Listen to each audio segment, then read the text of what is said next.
বন্ধুরা, এই দেখো আমি আমের আচার করেছি, এটা তেল দিয়ে মশলা আচার। এর মধ্যে দেখো আমি কি কি দিচ্ছি। এই দেখো, এটা এঁচড়,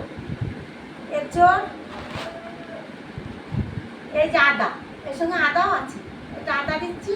আর এটা দেখো গাজর, এটা গাজর, আর এই দেখো লাস্টে কাঁচা লঙ্কা, কতগুলো কাঁচা লঙ্কা। এটা মশলা দিয়ে মাখানো আছে আমটা, এটা মেখে এবার রোদে দেবো। এই যে মাখছি দেখো। এই আচার সত্যি বন্ধু খুবই ভালো লাগে, যতই গুড়ের আচার হোক আর চিনির আচার হোক, কিন্তু এই মশলা আচারটার মতন কোনো আচারই এতটা টেস্ট লাগে। এটা নুন দিয়েছি বেশি করে, জোয়ান দিয়েছি অনেকটা, ধনে, কালো জিরে, মেথি, পুঁই, জিরে, শুকনো লঙ্কা সব পেস্ট করে ভেজে, আর সর্ষেটা কাঁচাই পেস্ট করে দিয়েছি। এই যে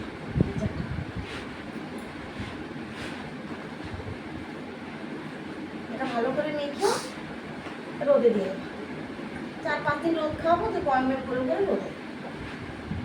রোদে দিয়ে